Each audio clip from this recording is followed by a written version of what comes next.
Insulin అనగానే మనందరికీ పొట్టపై గుచ్చుకునే ఇంజెక్షనే గుర్తుకొస్తుంది. మందులతో అదుపులోకి రానప్పుడు మధుమేహాన్ని అదుపులో ఉంచడానికి డాక్టర్లు ఇన్సులిన్ను సిఫార్సు చేస్తూ ఉంటారు. అయితే ఇప్పటి వరకు ఇన్సులిన్ అనేది కేవలం సూది మందు రూపంలోనే మనకు అందుబాటులో ఉంది. దీంతో ప్రతిరోజు సూదిపోట్ల బాధలు తప్పడం లేదు. అయితే ఇకపై ఇంజెక్షన్ బాధలేవి ఉండవని, ఇన్సులిన్ను ఇంచక్క మాత్రల రూపంలో తీసుకోవచ్చని చెబుతున్నారు నిపుణులు. త్వరలోనే అందుబాటులోకి రానున్న ఇన్సులిన్ మాత్రల గురించిన పూర్తి వివరాల్ని డాక్టర్ని అడిగి ఇప్పుడు తెలుసుకుందాం.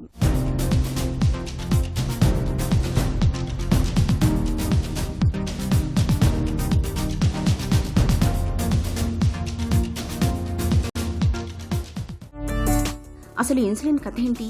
ఇది ఎలా పనిచేస్తుంది?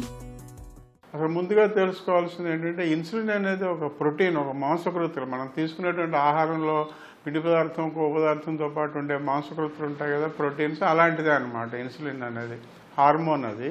కాబట్టి మనం తీసుకోగానే ఏమవుతుందంటే, నోట్లోనే, మన నోటి ద్వారా తీసుకున్నట్లయితే నోట్లోనే ఉన్నటువంటి ఎన్నో రకాల ఎంజైమ్స్ ఉంటాయి నోట్లో.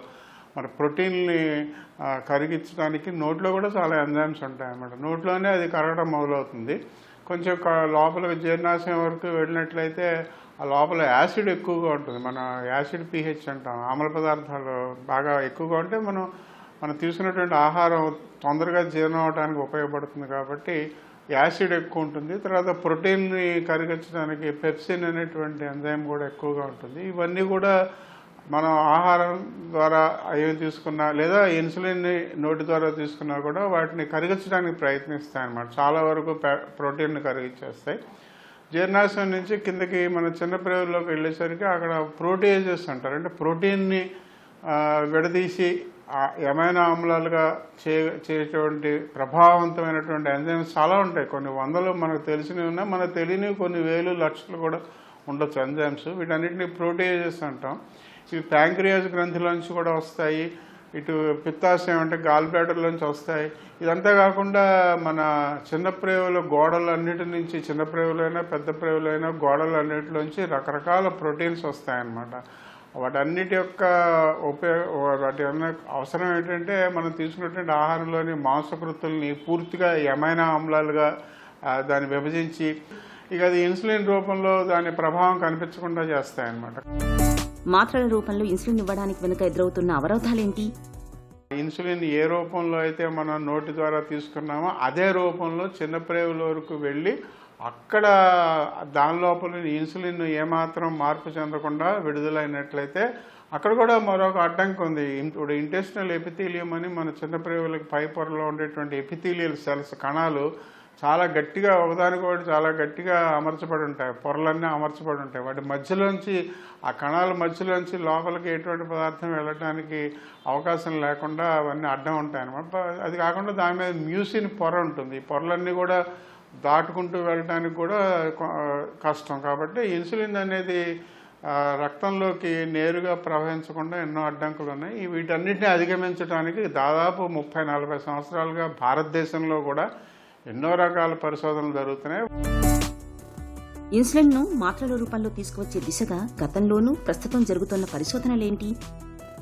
మొట్టమొదటిగా ఒక 20-30 సంవత్సరాల క్రితం ఇన్సులిన్ మనం తయారు చేసి దాదాపు 120 యూనిట్లు ట్యాబ్లెట్ అనమాట, ఒక్కొక్క ట్యాబ్లెట్. దాన్ని రోజుకు 6 సార్లు వేసుకున్నట్లయితే మన శరీరంలోకి కొంతైనా ఇన్సులిన్ ప్రవహిస్తుందని చెప్పి ఆ రోజుల్లో చేశారు. ఇది అమెరికా దేశంలో ఉన్నటువంటి కంపెనీ వాళ్ళు చేస్తే మనం భారతదేశంలో దాన్ని కూడా పరిశోధనలో వాడుకుని చూసాం.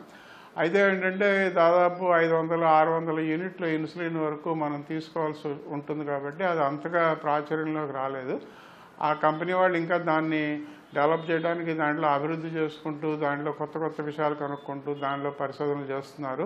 ఇది కాకుండా రెండోది ఏంటంటే, మన భారతదేశం సొంతంగా మన దేశంలో తయారయ్యేటువంటి ఇన్సులిన్ కంపెనీ వాళ్ళు దాదాపు వీళ్ళు కూడా 20 సంవత్సరాలుగా ఎలాగైనా సరే ఇన్సులిన్ని మనం ఈ నోట్లో కానీ, కడుపులో కానీ, జీర్ణాశయంలో కానీ, చిన్న ప్రేవుల్లో కానీ పాడవకుండా వెళ్ళడానికి పెగిలేటెడ్ ఇన్సులిన్ అంటే పాలిఇథిలిన్ గ్లైకాల్ అనేటువంటి ఒక పదార్థాన్ని దానికి చుట్టూ పూసినట్లయితే ఆ ఇన్సులిన్ అనేది ఈ యాసిడ్ రెసిస్టెంట్, అంటే ఆమ్లాల వలన కరిగిపోకుండా ఉంటుంది, లోపల ప్రోటీన్ల వల్ల కూడా కరిగిపోకుండా ఉంటుంది. అది కాకుండా ఈ పెగులేటెడ్ ఇన్సులిన్ ఇంటెస్టినల్ ఎపిథీలియం, ఇంటెస్టినల్ కణాలు ఏదైతే ఉన్నాయో వాటి దగ్గర కూడా అది లోపలికి గ్రహింపబడుతుంది అనమాట. అంటే అబ్జార్ప్షన్ కూడా ఇంప్రూవ్ అవుతుంది.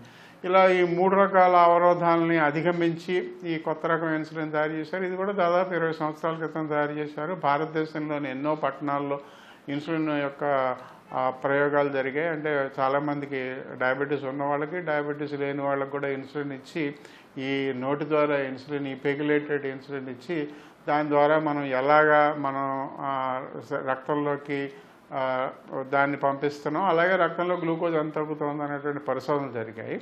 ఇంకా తర్వాత గత 20-30 సంవత్సరాలుగా ఇంకా ఎంతో అభివృద్ధి చెందాను. అప్పుడంతా నానో పార్టికల్స్, మైక్రో పార్టికల్స్ అని 100 నుంచి 300 నానో సైజు ఉన్నటువంటి ఆ పరిమాణం ఉన్నటువంటి చిన్న చిన్న పార్టికల్ రూపంలో, చిన్న చిన్న ముక్కల రూపంలో ఈ ఇన్సులిన్ తయారు చేయడం మొదలుపెట్టారు.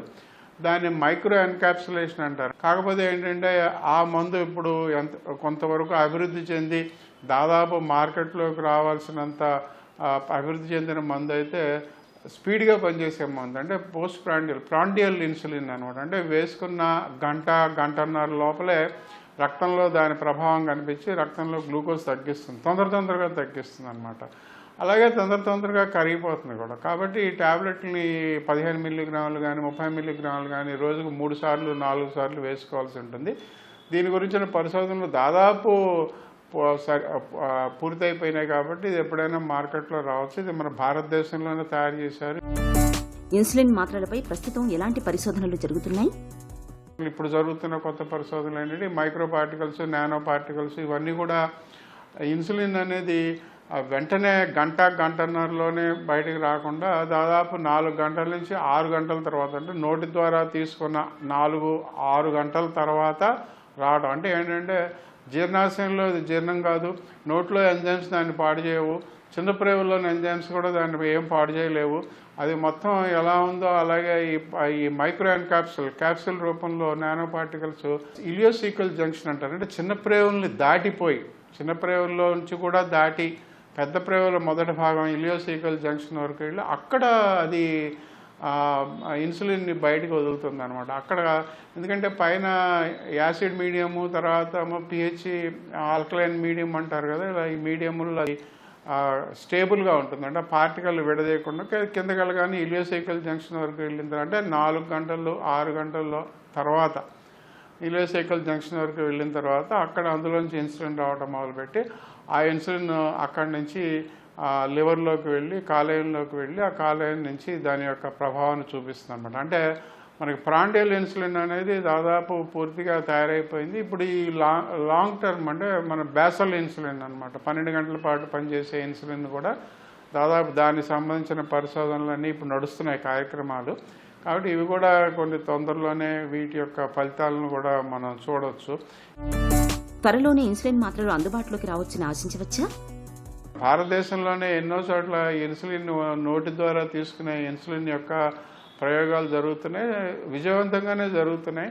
కాబట్టి మరి కొద్ది సంవత్సరాల్లో మనం చూడవచ్చు. ఇవన్నీ కాకుండా సబ్లింగ్వల్ ఇన్సులిన్ అని, ఇది కూడా మన భారతదేశంలోనే తయారైంది. సబ్లింగ్వల్ అంటే నాలుక కింద ఒక ట్యాబ్లెట్ రూపంలో పెట్టుకునే ఇన్సులిన్ అనమాట. అది కూడా భారతదేశంలో తయారవుతుంది. ఇవన్నీ కూడా కొన్ని సక్రమైన సత్ఫలితాలు రావడం అనేది ఆశావహంగా ఉంది. కాబట్టి మేమందరం రాబోయే కాలంలో కొద్ది సంవత్సరాల్లోనే మరి ఇన్సులిన్ ఇంజెక్షన్ బదులుగా నోటి ద్వారా ఓరల్ పిల్స్ అనమాట వాడచ్చు అని చెప్పి మా అందరికీ కూడా చాలా ఆశాజనకంగా ఉంది. దాదాపు 30-40 సంవత్సరాల రీసెర్చ్ ప్రయోగాలన్నీ కూడా విజయవంతంగా నడుస్తున్నాయి. కాబట్టి ఓరల్ ఇన్సులిన్ రావచ్చు అని చెప్పి మేమందరం చాలా నమ్మకంగా ఉన్నాం. టాబ్లెట్ల రూపంలో ఇన్సులిన్ తీసుకోవడం అనేది మధుమేహులకు నిజంగా ఒక వరమనే చెప్పుకోవాలి. ప్రతిరోజు సూదిపోట్ల బాధలు, నొప్పి వంటి ఇబ్బందులు లేకుండా షుగర్ జబ్బును చక్కగా అదుపులో ఉంచుకోవచ్చు.